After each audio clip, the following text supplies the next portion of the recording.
And well done to Dom as well, because it was one of those nicely pitched ones that lots of people had a go, but it's not that every single person got it right. So yes, well done, Dom. Right then, a couple more of your messages, and then we will speak to Randall, who is a Newcastle United supporter.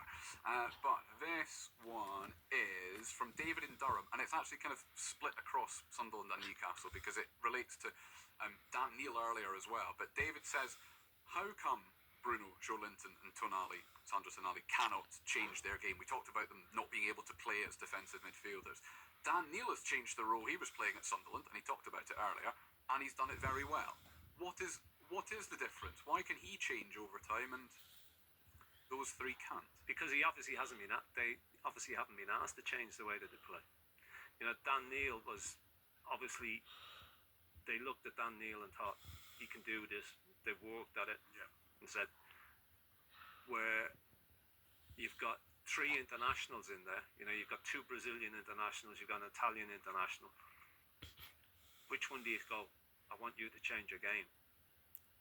Yeah. You know, I want you to go and play a different type of game. That's sort of not the question, though. I take your point that they've not been asked to do it, but you did say earlier that you didn't think they'd be able to do it because it wouldn't come naturally to them. Well, no, I don't think it would do. It obviously comes natural for Neil because he's that way inclined.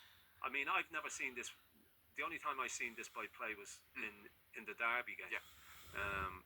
Now, he's obviously got, because I heard him saying that he went into the back four. So it dropped in between the 2 centre halves. Yeah. So he's obviously got a defensive-minded brain in his head. You know, he thinks, I can do that. I can see danger. I know what's going to happen there. He thinks that way. Yeah. But there's an awful lot of midfield players who just think, I've got to go the other way. Yeah. First thought is going forward.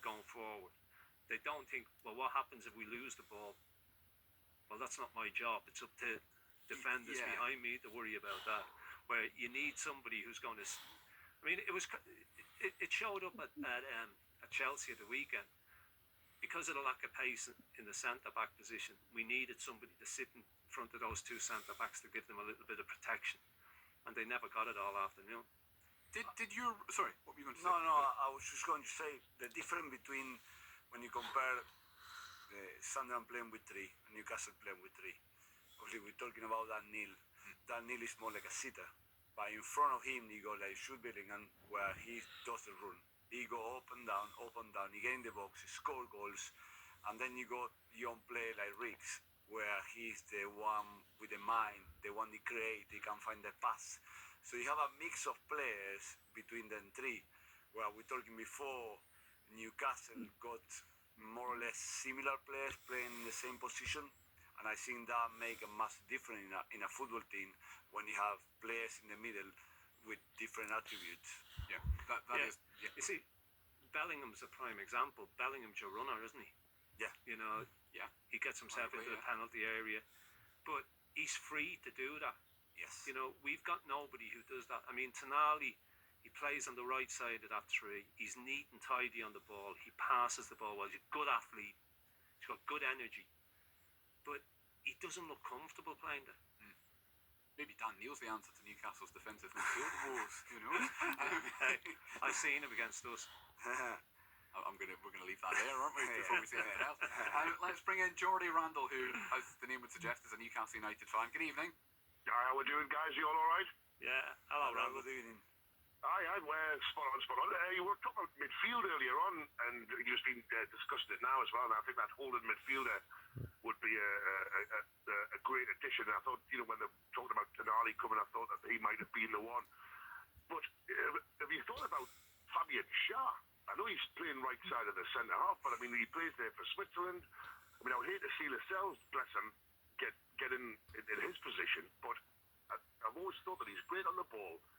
He's got a great pass on him, and he's great in the tackling. You cannot stick Joe Linton there because 5 games in, he's going to be sent off anyway, so he's going to be banned because it's a yellow card every game. Longstaff could do the job,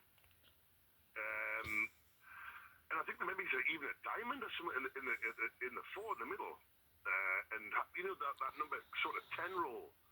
If you play like say Tonali and Bruno together, and either have Joe Linton or Shaw or Longstaff just sitting in front of that back four, it's going to protect us so much more. It'll give those guys the opportunity to be a little bit more flamboyant with the ball. You know, I mean, that's what they're very, very good at. But